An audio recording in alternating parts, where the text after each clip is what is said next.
डर के पड़े जस ओस के बुंदा, गहरी नदिया अगम बहे घरवा, हेवन हारा पड़ गए फंदा। घर की वस्तु निकट नहीं आवत, दियना बार के ढूंढत अंधा। लागी आग सकल वन जरिगा, बिन गुरु ज्ञान भटकेगा बंदा। कहे कबीर सुनो भाई साधो, एक दिन जाए लंगोटी झाड़ बंदा। राधा स्वामी। किसी संत की वाणी ले लो, किसी महापुरुष को पढ़ो, किसी शास्त्र को उठाओ, किसी ग्रंथ को देखो, सब ने इंसान को जगाया है।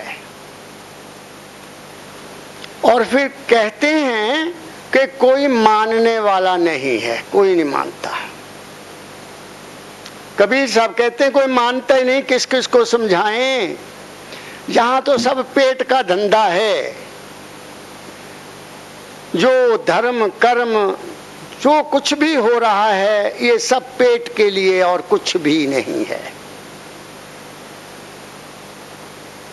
कितनी हैरानी की बात है कि जिस देश में ऐसे महापुरुष हुए, ऐसे संत हुए, ऐसे ऋषि हुए, ऐसे सत्पुरुष हुए, उनकी बात को किसी ने आज तक सुना ही नहीं।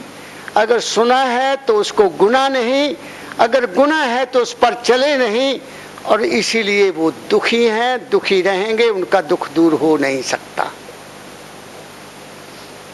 क्योंकि दुआई ले ली, उसको खाया नहीं, उसका अनुपान नहीं किया, वैद हकीम की जो हदायत थी उसको माना नहीं, दुआई कैसे असर करेगी।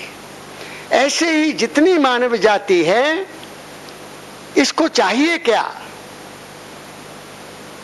इसको चाहिए अपने स्वार्थों की पूर्ति, और उस स्वार्थों की पूर्ति में हर इंसान चिंता में ग्रस्त है। मेरी दृष्टि में कोई ऐसा इंसान एक संत के अलावा इस दुनिया में नहीं है जो चिंता में ग्रस्त नहीं है। और चिंता भी कैसी, जिसका कोई आधार नहीं है। जैसे साधारण मैं बताता हूं आपको, साधारण कि आपने किसी को गाड़ी चढ़ाया, कोई मिलने आया, आपको वापस जा रहा है, गाड़ी चढ़ा दिया, तो गाड़ी चढ़ाते समय उसको आप कहते हैं कि भाई घर पहुंचकर टेलीफोन कर देना।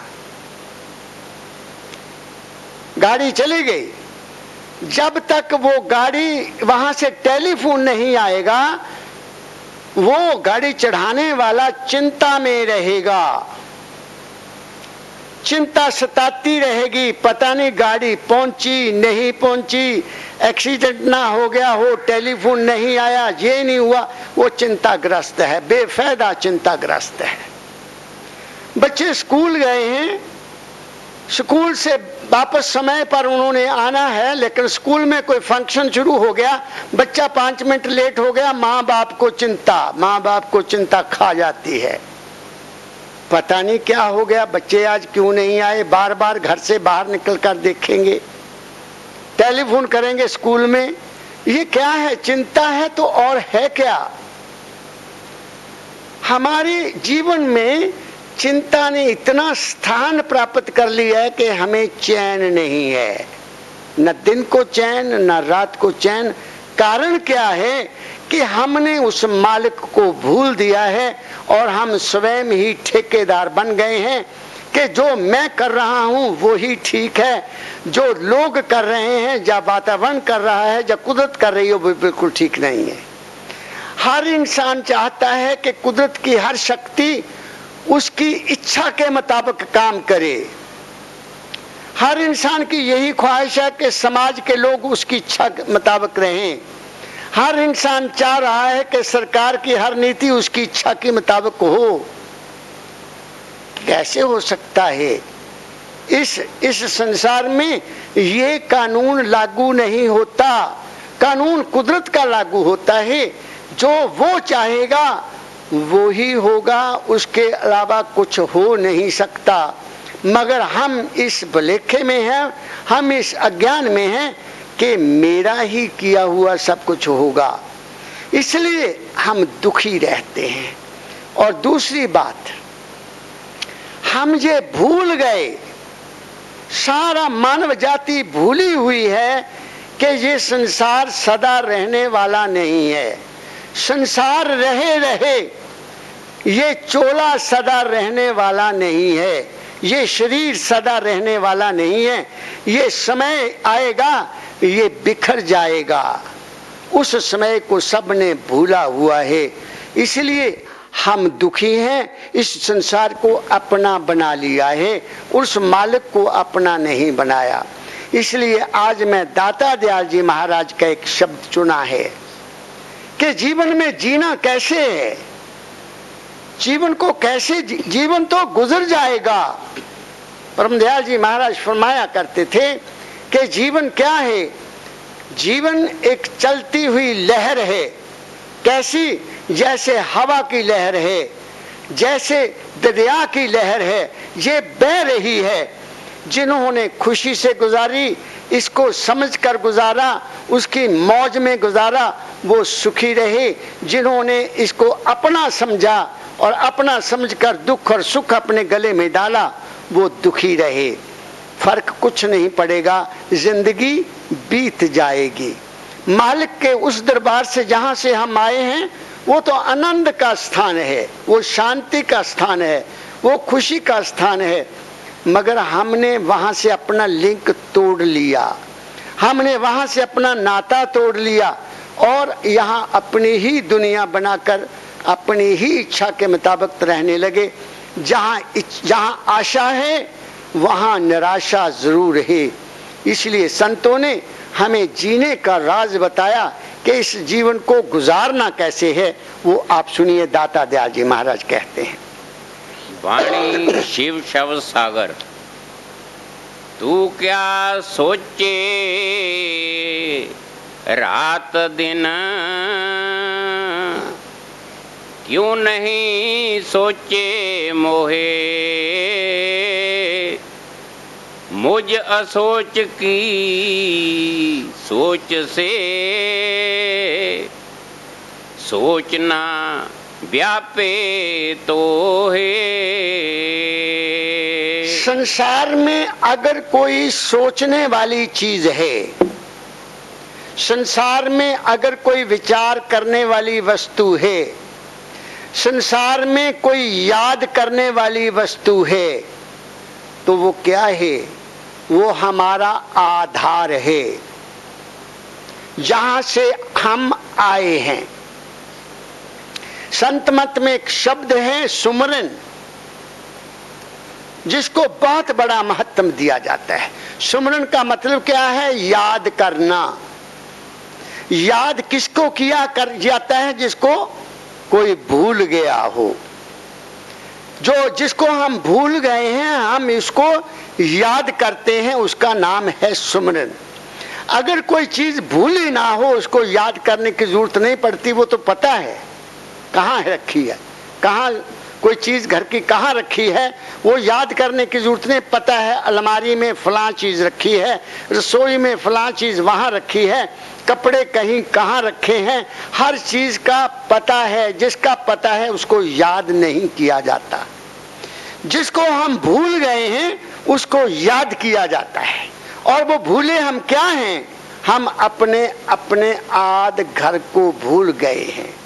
हम उस तत्व को भूल गए हैं जिसकी हम अंश हैं। इसलिए दाता दयाल जी महाराज कहते हैं, ऐ इंसान, तू क्या सोच रहा है? तू किस चिंता में है? कौन सी चिंता तू कर रहा है? ये सब सोच विचार, ये चिंताएं छोड़ दे और उस एक अचिंत की चिंता कर।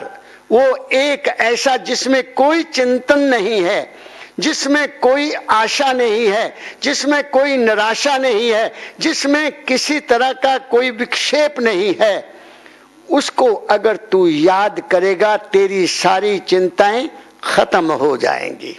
गुरबाणी में लिखा है, थिर कर बैठो हरजन प्यारे, सतगुरु तुमरे काज सवारे। थिर कर बैठने का मतलब क्या है? चिंता मुक्त होकर बैठ जाना, अपना कर्म करना। कर्म करना जरूरी है, ये नहीं कि कर्म नहीं करना। कर्म करके फिर उसको भूल जाना, फिर उसके बारे में सोचना, उस मालिक के बारे में सोचना, उस आधार के बारे में चिंतन करना। उससे क्या होगा? तुम्हारी सारी चिंताएं अपने आप दूर हो जाएंगी, क्योंकि तुम एक ऐसी जगह के साथ जुड़ गए हो, तुम एक ऐसी हस्ती के साथ जुड़ गए हो, तुम एक ऐसी ताकत से जुड़ गए हो जो तुम्हारी सारी देखभाल करती है। हमारे शरीर के अंगूठे से लेकर हमारे सिर के तलवे तक जो हस्ती काम कर रही है, इसका कोई ना कोई आधार है। वो आधार है, उसके बगैर ये जीवन कभी हो नहीं सकता। शरीर का भी आधार है, मन का भी आधार है, हमारी आत्मा का भी आधार है, हमारी सुरत का भी आधार है। जिस इंसान को ये ज्ञान हो जाएगा, जिस इंसान को ये अनुभव हो जाएगा कि ये शरीर 5 तत्व का है और ये खाने पीने के बगैर जिंदा नहीं रह सकता, इसको खाने को रोटी देना पड़ेगा, इसको पीने को पानी देना पड़ेगा, इसको ठंड से बचाने के लिए गर्म कपड़े देने पड़ेंगे, इसको गर्मी से बचाने के लिए प्रबंध करना पड़ेगा, उसकी चिंता अपने आप दूर हो जाती है। ऐसे ही मन ख्याल चाहता है, मन को सहारा चाहिए। मन नहीं तो भागता रहता है, चंचल बना रहता है। अगर इसको कोई सहारा दे दिया जाए, किसी रूप का सहारा दे दिया जाए, किसी नाम का सहारा दे दिया जाए, तो ये भी ठहर जाता है। इसको सहारा चाहिए। और संत मत में सतगुरु के नाम और सतगुरु के रूप के बगैर और कोई बड़ा सहारा नहीं है। ऐसे ही हमारा आत्म स्वरूप है, वो प्रकाशमय है। जब तक हम अभ्यास करते करते उस प्रकाश का झलक नहीं ले लेते, हमारी आत्मा को चैन नहीं आएगी, ठहराव नहीं आएगा।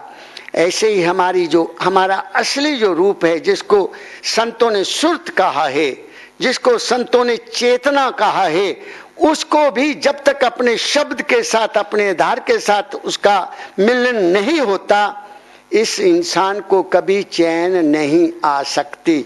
इसलिए संतों ने कहा है कि ऐ इंसान, तू उसको सोच, उसके बारे में चिंता कर जिसमें कोई चिंता नहीं है। तू उसके बारे में सोच जिसमें किसी तरह का कोई विक्षेप नहीं है। तो फिर क्या होगा? तेरी जिंदगी सुधर जाएगी, तेरी जिंदगी में नई रौनक आ जाएगी, तेरी जिंदगी का फूल खिल जाएगा, तुम्हारी जिंदगी एक बहुत अच्छी तरह से गुजर जाएगी। तुम्हें ना किसी का भय रहेगा, ना किसी का डर रहेगा, ना कोई चिंता रहेगी, ना कोई आशा सताएगी, ना निराशा तुम्हारे पास आएगी। मगर ये बात है बड़ी कठिन। कह दिया मैंने, ये बात कठिन है। इस बात पर चलने के लिए लगातार संत मत के सत्संग की जरूरत है, ताकि मन की घड़त होती रहे, मन को ये विश्वास आ जाए कि मेरे किए कुछ नहीं होगा। जो कुछ करिए सो सतगुरु करिए, जो होगा उसके हुक्म से होगा, तब जाकर मन को शांति मिलेगी, वरना मन कभी ठहरने नहीं देता। इसमें संदेह का पैदा होना, इसमें भ्रम का पैदा होना, इसमें दुविधा का पैदा होना, एक इसकी प्रकृति है, ये इसकी आदत है। मन ठहरता नहीं है। इसलिए संतों ने इस मन को समझाने के लिए हमें तरह तरह के तरीके बताए हैं। कबीर साहब ने भी कहा, ए मन है बड़ा जालिम साधो, ए मन है बड़ा जालिम, क्योंकि उन्होंने महसूस किया कि मन ठहरने नहीं देता, मन कहीं ठहराव नहीं रखता, मन कहीं विश्वास नहीं करता, इसका विश्वास डावाडोल हो जाता है। इसलिए दाता दयाल जी आज हमें कहने आए हैं कि क्या करना है जिंदगी में, अपनी सोच को छोड़कर उसकी सोच को प्राप्त करना है। वो कैसे करना है? अब सवाल पैदा होता है कि कैसे करना है। आपने देखा होगा, आप अनुभव करेंगे कि आप अकेले घर में बैठे हैं, अपने घर में अकेले बैठे हैं, आपको घर की कोई चिंता नहीं है, सब कारोबार ठीक चल रहा है, फिर भी बैठे बैठे कोई ऐसा ख्याल आ जाएगा, ऐसा ख्याल आ जाएगा किसी बच्चे के बारे में, किसी रिश्तेदार के बारे में, समाज के बारे में, या किसी और अपने संबंधी के बारे में, तुम एकदम विचलित हो जाओगे। वो जो ख्याल विचलित करने का आया है, उससे हमने बचना है। जिसको देखा नहीं उसके बारे में हम चिंता करते हैं, जिसको सुना नहीं उसके बारे में हम चिंता करते हैं, जिसको मिले नहीं उसके बारे में हम चिंता करते हैं। संत कहते हैं जिसको तुमने देखा नहीं है उसके बारे में चिंतन करना छोड़ दो। यहां तुम बैठे हो, जिस हालात में बैठे हो, जिस जगह पर बैठे हो, उस माहौल में जो तुम्हें नजर आ रहा है, अपना ख्याल उधर लगा दो, तुम्हारा वो ख्याल खत्म हो जाएगा। वरना अगर आप उसी ख्याल में चले गए जिसका ख्याल तुम्हें आया, जिसको देखा नहीं, ऐसे विक्षेप हुआ कि कहीं वहां ये ना हो गया हो, वहां ये ना हो गया हो, वहां ये ना हो गया हो, आप चिंता से ग्रस्त हो जाएंगे, बेचैन हो जाएंगे और तुम्हारे मन की स्थिरता खत्म हो जाएगी। दाता दयाल जी हमें उस मन की चिंता से मुक्त करने का तरीका बता रहे हैं कि हमने अगर ऐसा ख्याल आए तो किस चीज का सहारा लेना है? सब कुछ उसके ऊपर छोड़ देना है।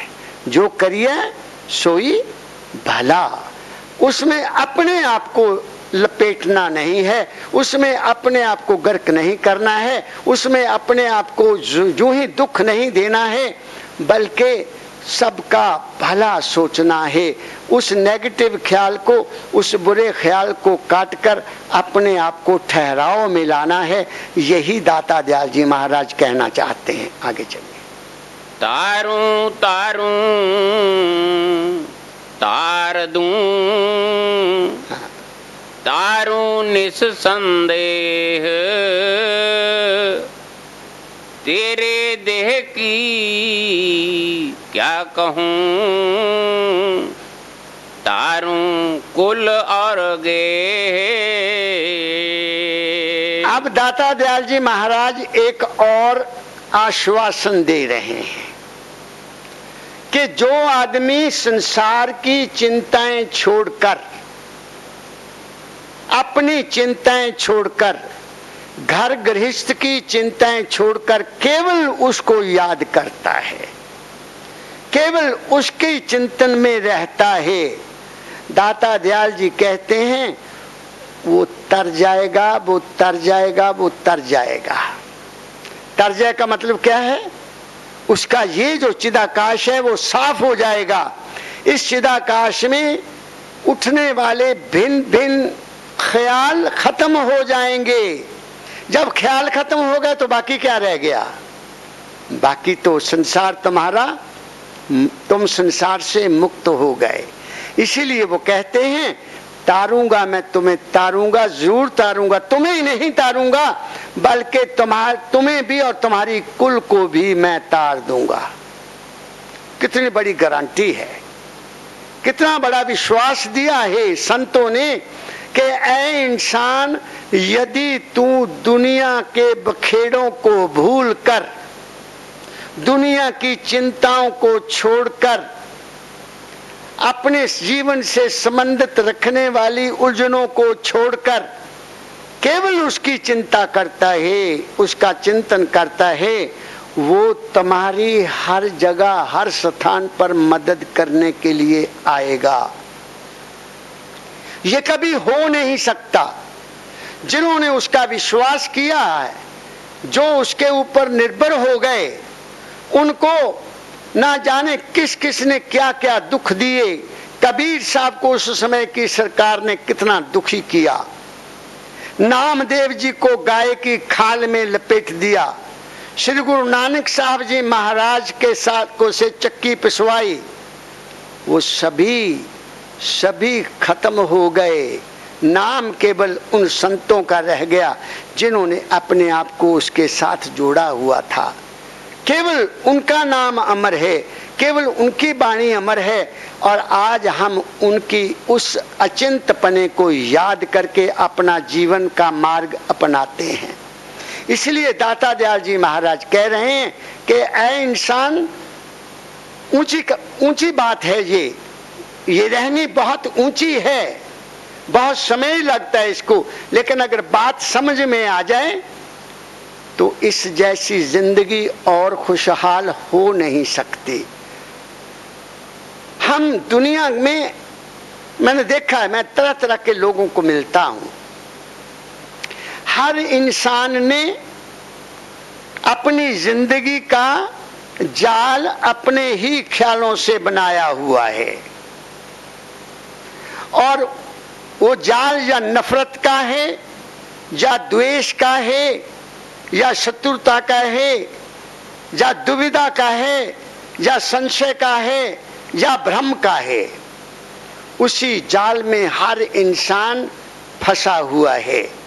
जब ये समझ लग जाएगी कि जो कुछ मेरा मन सोच रहा है वह ठीक नहीं है, ये हानिकारक है, ये मेरी दुविधा, ये मेरा चिंतन, ये मेरा भ्रम, ये मेरी ईर्ष्या, ये द्वेष ठीक नहीं है, जिस दिन ये ज्ञान हो जाएगा, मन में एक अजीब तरह की शक्ति पैदा हो जाती है।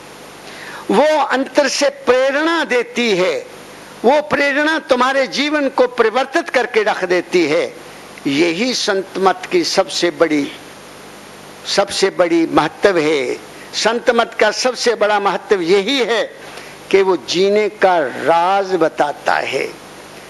जीने का राज आपके अपने ख्याल में है, जीने का राज आपके अपने मन के चिंतन में है, जीने का राज आपके अपनी दृष्टि में है, जीने का राज आपकी अपनी सोच में है। इसलिए संतों ने कहा, अंग्रेजों ने भी लिखा, as you sow so shall you reap. इसका मतलब क्या है? कोई बीज नहीं बोना है। मेरा तो अनुभव ये कहता है कि ये जितना ब्रह्मांड है ये खेत है, और इसमें हम जो सोचते हैं वो बीज है। जो कुछ भी हम सोचते हैं वो ब्रह्मांड में जा रहा है और वहीं से वापस आकर हमारे जीवन को प्रभावित करता है। जिस दिन ये ज्ञान हो गया कि मेरा ही ख्याल मेरे लिए सुख का कारण बनेगा, मेरा ही ख्याल मेरे लिए दुख का कारण बनेगा, मेरा ही ख्याल मेरे चिंतन को बदल सकता है, मेरा ही ख्याल मेरी रहने को बदल सकता है, उस वक्त इंसान अपने